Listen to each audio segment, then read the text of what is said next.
Creative Brain Candy by creators for creators.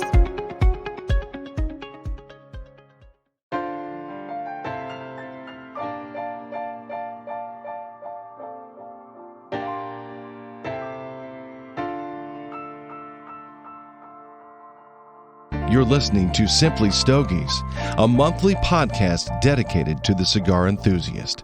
Light up a stogie, sit back and relax while James brings you along on his journey as a new cigar smoker. Simply Stogies will review cigars, discuss topics that cigar aficionados find important, and will probably learn a few things along the way. Now, here's your host of Simply Stogies, James. Welcome to Simply Stogies. I am your host, James. This is the 50th episode of Simply Stogies. We've been around for a little more than 2 years now, and so this is a very special episode because I'm sitting in David's Fine Tobaccos in Clive, Iowa, Indian Hills Shopping Center, and I'm here with the owner, Sean David. Sean, welcome to the show. Hey. We have been in here forever, for the last year, coming in as much as we can through the pandemic, doing cigars and coffee, doing the Tales from the Lounge for our supporters. And it's great to finally have you on the show. Glad to be here. All right. So I want to find out, because there is a long history of David's Fine Tobaccos, because your dad owned it. Mm-hmm. Tell us a little bit about the history of it. Well, it started in Sioux City with my grandpa, and that was in 1956. And then he passed away, so my dad took it over.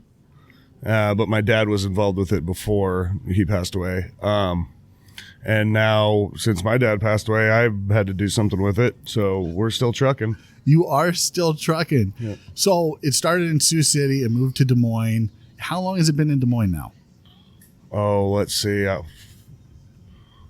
We were in Merle Hay Mall for like 40 years. Wow. And that was before my time.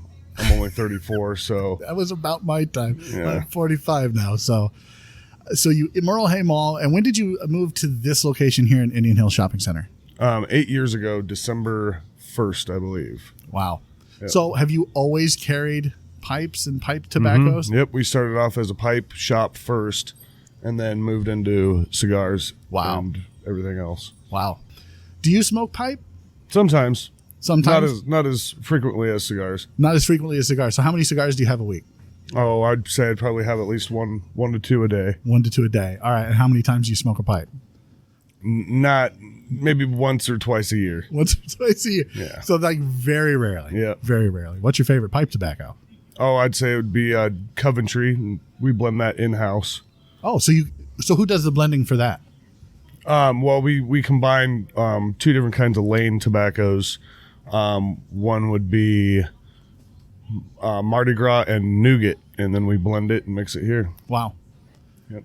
Who came up with that blend? My dad. Your dad? Yeah. Was he pretty big into the blending of the Yeah, he tobaccos was. and whatnot? Was he a big made- pipe tobacco guy? Yeah, he smoked a pipe for years and then went to cigars mostly. All right. Yep. Do you remember, because I kind of want to get your journey, do you remember your first cigar? Oh, man. Like, what was the experience behind it? Like, paint the picture for us. What were you doing? How did you come about smoking your first cigar? I'd say I was like 17 years old, and my dad was just like, I think he gave me a cigar and said, "Hush, hush, don't tell your mom," type stuff. Sounds like something my dad would do. Yeah, and we smoked a cigar on the deck. I can't remember what it was, but Did you enjoy it the first time? Did you? Yeah. Okay. yeah, absolutely. So when your dad passed, you kind of took over. Was this something that you wanted to do? Was this something you always thought you were going to do, was take over the shop and you were going to? Eventually, I think I was an electrician before, but that's all I really know is tobacco, and my it's been in the family for years. So I remember coming here as a kid in the Merle Hay Mall shop, and it was just I was helping pack tobacco. So my dad threw me into it real young. Nice. So I don't know if it's what I wanted to do, but I'm doing it. But you're doing it. Yeah. I'm enjoying what you're doing. This is a great shop. you have a great relationship with Perdomo. Mm-hmm. You want to talk about how did that come about? Because I think didn't your dad have a great relationship with Perdomo as well? Yep. I think he went to their factory like 24 years ago. Met Nick, went on the factory tour, and that's really about when Perdomo came about, was 20 some years ago. So my dad was one of the first guys to see it happening and grow from there. And so your dad went down and he took the tour. You've gone down. You've taken the tour. I know here in the shop there are two pictures. I think I've talked about this even on the show. There are two pictures, one with your dad and Nick in the field, and then one with you and Nick in the field, which I think is father and son. I think that was Nick fantastic. Perdomo's idea to redo that image.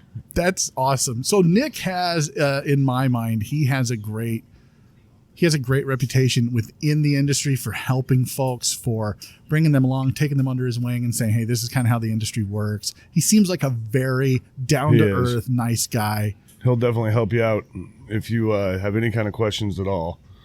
So you told me a story the last time we were here where you were setting up the humidor, the big humidor here, the walk-in humidor, and you were having trouble with the humidifiers. Yep. And you actually called Nick. Yep.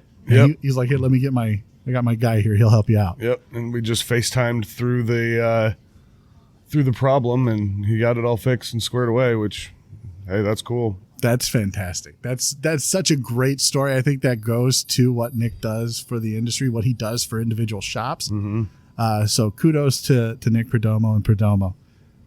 So you have a lot of, because I want to talk about pipes first, because I feel like that's kind of how David's Fine Tobacco started, was focused on pipes, and now it's probably more cigars. Do you do more cigar business now than you do pipe business? Yeah, it's kind of getting to the cigar side, but we are the last pipe shop in the whole state of Iowa. So we do sell quite a bit of pipe tobacco, and pipe sales are always good. Pipe sales are always good. Is it because you're the only shop in Iowa? Pretty much. So let's talk about sales for just a minute, because with the pandemic and everything, a lot of the shops that I talked to have said they're up year over year because of the pandemic. People staying home. Have you found that to be the case as well, that you're up year over year, you're still doing good business even through the pandemic? Yeah, we're still good. We had better sales during the pandemic. Really? Just because people were sitting at home and bored, and they were working on their laptops, and they said, hey, I need a cigar. So that helped. Everybody was staying home and needed something to do. That's great. That's fantastic. Have you had any kind of issues because of the pandemic? Have you seen, what have you seen? What have you experienced here at David's Fine Tobaccos? Nothing's really been affected. Just mask mandates, really, and it's really it. That's really it. That's just a mask mandate.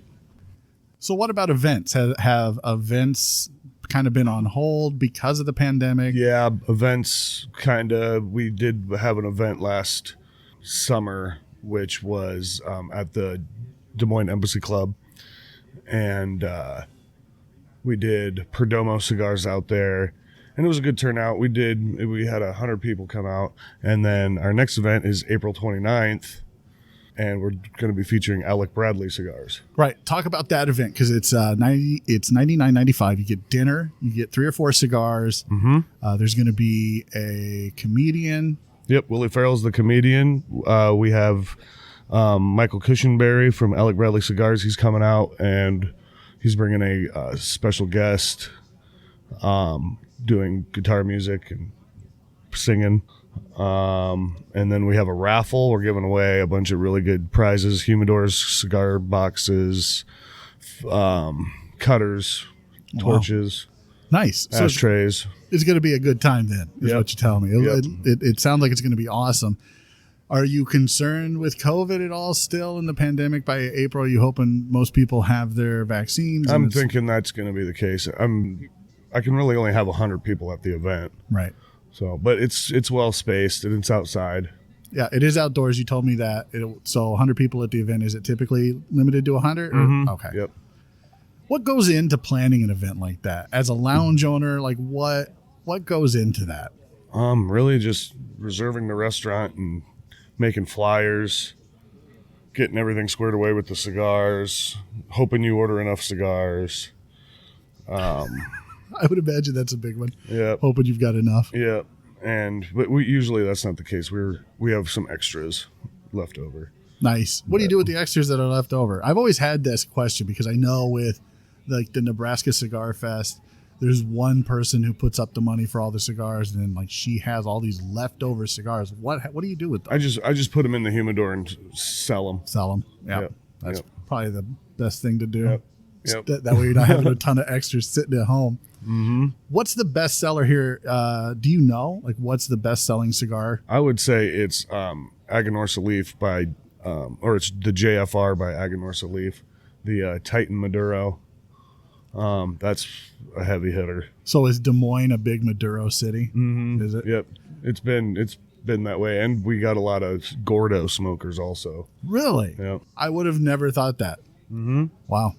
So you guys are one of the few shops. In fact, I think you're the only shop in Iowa that has the Cigar of the Year from Cigar Aficionado, the EP Carrillo, whatever it was. Prequel. There you go. Yeah, the prequel. Do you enjoy that cigar? Did you like that? Yeah, it's real tasty. Absolutely. It's not as strong as it looks. No, Not it's as heavy as it looks. No. But yeah, it's real tasty. What's your favorite cigar right now? Like if you had to pick one to take on a desert island, that's the only cigar you get to smoke the rest of your life, what would it be? Oh man, that's a hard question. I'd maybe say an Ashton VSG or the Perdomo 12-year. I don't think I've had the Perdomo 12 year. I might have to have one before I leave today. Yep, they're aged 12 years in a bourbon barrel. Nice. What's the biggest challenge for you here in Des Moines as a lounge owner? I know as a small business owner, I think we all kind of understand the challenges that go along with just being a small business owner. But being a lounge owner in Des Moines, it's always a cycle with society. Like they're for tobacco, they're against tobacco, they're for tobacco, they're against tobacco. Like, what are some of the challenges that you face here in Clive in West Des Moines? I wouldn't really call them challenges because you're a certain breed if you come into a cigar shop and smoke all day long. Thank you. People don't really bitch as much. I would say the biggest challenge is having a cigar that everybody wants is difficult. I can't carry everything. Right. Because the humidor is only so big. But I still try to cater to if they want a box, I'll get it in for them. Right. But what about with dealing with your neighbor? So you're in a strip mall here, Indian Hill Shopping Center, and I know that some lounges in-state, out-of-state, everywhere, they deal with their neighbors complaining about the smell. They complain about the neighbors, deal with them complaining about the smoke. You deal with any of that, or your neighbors cool with? We sometimes do, but I did just add some new air filters and rabbit air filtration systems, and it's like night and day difference in here. And it wasn't bad before. No, it wasn't horrible, but now it's like we had 35 people in here the other day, and there was hardly any smoke. The systems are just keeping up. That's fantastic. Yep. That's great. Yeah. Let me ask you about this. How do you keep up with, because you talked about how there's a finite space that you have to sell cigars, finite facings. How do you keep up with all of the new stuff that comes out, the boutique brands, all of that? Do you just kind of let them come to you? Do you seek them out? Basically, the reps tell me what to bring in, what's hot. I carry more of the big staples than the boutiques because you got to have the staples like Macanudo, Ashton, A Fuente, Racapitel. But we definitely don't do as many boutiques as some. But if a rep comes in and says, you got to try this, it's hot seller, then of course we'll get it. That kind of shocks me. Your number one selling cigar is the Aganorsa Leaf JFR. Mm-hmm. That's boutique, kind of. It is. It is. So, like, how do you walk that line of, I want to carry some unique and interesting things, but I also want to carry the staples that people I know are going to come in and buy, the Rocky Patels, the Arturo Fuentes. Like, how do you walk that line as a lounge owner? It's really just like trial and error. If I want to try something else, something new, I'll bring in one box, see how it sells, And if it sits on the shelf for 3 years, then I'm putting it on sale. Or if it's gone within a week, I'm reordering it. That brings up an interesting dilemma that I feel a lot of lounge owners, they don't typically discuss, but the industry as a whole does things kind of ass backwards a lot of the time. Like, well, if you want to carry our brand, you have to buy X amount of this. And if you want our super ultra premium like the Opus X, you've got to carry this, and this and buy X amount. When you know that you can just sell maybe a box or two of XYZ and not the entire alphabet of everything they carry, how do you fight against that within the industry? Like, let's just say we do got quite a bit of Rocky Patel, and I don't need to carry that much. Most of it sells, though. If I dumb down a line, like my father, I might have that one person that is going to miss that cigar, but I would be replacing it with a more popular cigar that more people enjoy. Right. I guess. Right, but if the cigar manufacturer's like, well, we're only going to send you this if you buy this, and this, that you know won't sell. Right. Like then I just don't do it. You just won't do it.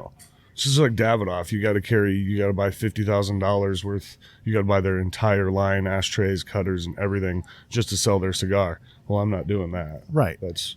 And I don't know that I would either, and I love Davidoff. Mm-hmm. But it's just, to me, it's ass backwards. Why are you cutting out customers, the potential customers, just because you want the lounge to carry the entire line? Right. Yeah. Don't do that. Is there any recourse that you have as a lounge owner that you can go to these guys and say, can you try to like negotiate with them, or is it just this is set, this is the way it is? It's set in stone. Like A Fuente, they want you to carry they want you to sell a certain amount every year just to get the Opus X. Which I say, why not sell all the Opus X you got? Because they're just make more money. Right. Like people will still pay that premium price, that ultra premium price, $30 a cigar, to have that. Mm-hmm. It just doesn't make sense to me. And somebody who deals with it all the time, knowing that you don't have any recourse against that, it's very disheartening as a consumer. Because as a consumer, I would like to have access to it at a local shop instead of having to, try to fight online for it. It just doesn't make sense to me, and they leave out a huge swath of the market. Mm-hmm. Mm-hmm. So that's my take on it. Right. I'll step up my soapbox now. So how do you don't do any advertising, do you? Yeah, we do. I got 2 ads on TV right now. Oh, you do? Yep. So do you find that you have to fight for advertising space because it's tobacco, because it's hookah, because it's the only person or the only company we have to do that is with Facebook, because they don't allow any tobacco products. Unless, of course, and Instagram's the same way. Unless, of course, you're Cigar Aficionado. Right. Money talks. Right. Which is just, again, ridiculous to me. But, I mean, money talks. I mean, we can't even boost a post on Facebook. No. People don't like making money or something. No, I don't understand it. I don't get it. Do you find that you have to educate? Because this is what I think that a lounge offers that online doesn't. And that's the education piece. Someone comes in new and they're like, I want to smoke a cigar, but I've never smoked a cigar before. Like, how often does that happen to you? All the time. How do you educate that person? I just pretty much start off, do they want to smoke something mild, medium, or full-bodied? And it's generally on the mild side. So then I point them to something like an Ashton Cabinet, silky smooth. Oh, I love Ashton Cabinets. Yeah, they're tasty. Just something real mild for them, and then if they enjoy it, then we'll step it up a level next time they come in. Or very nice, very nice. Do you find that you have to educate those in your social circle, those who maybe come in and they don't know anything about it, like, hey, it's not the same as vaping, it's not the same as a cigarette, it's not this, like, these are different animals. Do you have to do that education piece a lot? Sometimes, but the people that are vaping usually don't know what fine tobacco is. No, they have no idea what a premium cigar is. So they can stay at home with their vapes.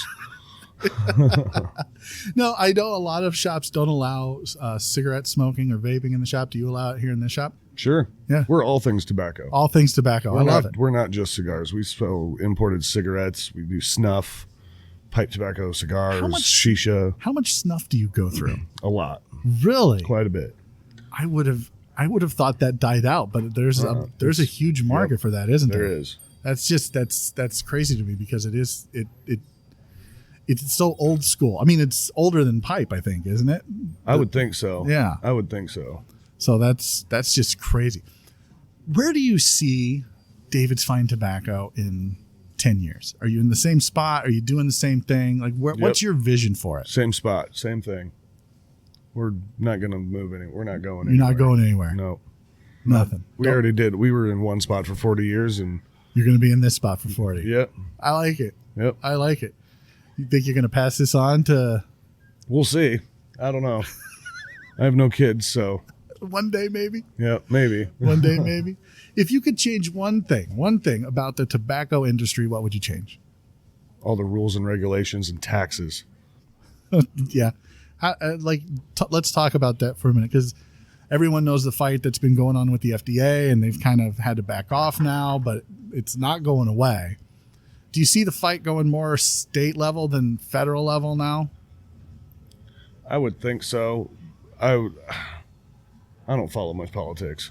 I really don't know. So do you just kind of go with the flow and whatever they say? I go with the flow, whatever they say. So you're not lobbying against them. You're not trying to fight the. We do the NFIB and the RTDA, the Retail Tobacco Distributors Association, and they're the ones who are fighting and talking to the.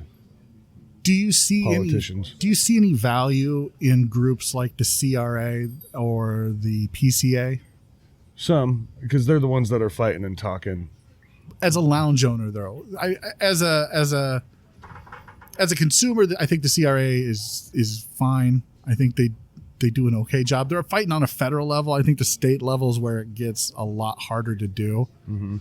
But do you see what's? I don't really see much. If they didn't exist, I wouldn't even know. Same with the PCA? Yeah. So you don't go to the trade show at all? Not really. No. Because I can get the same deals if I call on the phone. Then why are they spending all the money on the trade show then? I don't know. It's just a party. I don't know. Because I do the same deals. I don't even go. You just call them on the phone. Call them up. And they're like, I'm saving. Yeah, gas, you're saving hotel. Flight, hotel, gas, food, paying an employee to be here when you're not. Absolutely. That yeah. That's what I don't understand. Yep. What's one thing you would want customers to know that you do that they may not see you doing? Like if there was something maybe behind the scenes that you're always doing for them that they don't ever see, that maybe they would never know about otherwise, like what would that be? Oh, I don't know. I mean, we've been around for so long, the customers kind of know what we do. Okay, so you have been around for a long time. Yeah. Almost as long as I've been, longer than I've been alive. What is the craziest thing you've seen here in the lounge? Because I have heard a lot of crazy stories from lounge owners around the country. What's the craziest thing you've seen, or the craziest thing that maybe your dad or your grandpa told you happened in the lounge? Oh, it was, I guess, my dad came home with a bunch of shoplifter stories. He's had to chase people down the mall and get that item back. Have you had to do that? Not yet. Are you but I feel like if you don't have money to walk into a cigar shop, then what are you doing here? Right. Cigars, I talk about this all the time. We're literally burning money. Mm-hmm. I mean, it's not an inexpensive hobby. It's prohibitively expensive for some. But I think more and more people have been getting into the hobby in the last 15 years or so, 10 or 15 years. Yeah, I mean, it's constantly growing. Always. I get 21-year-old kids that walk in here and they want to know. A lot of younger pipe smokers now. Pipe smoking's coming back. Really? Yeah. Do you think you'll see more pipe shops open? Oh, I don't know.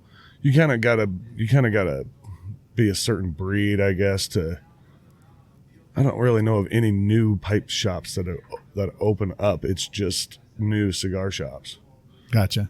'Cause, I don't know. Well, it kind of goes hand in hand, tobacco, right? So if you're a pipe shop, or if you're a cigar shop, you might carry pipes. You're more prone to carry pipes than just open a pipe shop. Mm-hmm. You've been here forever. You have a lot of customers that come in. I'm sure you have regulars, and I'm sure you have a lot of new customers.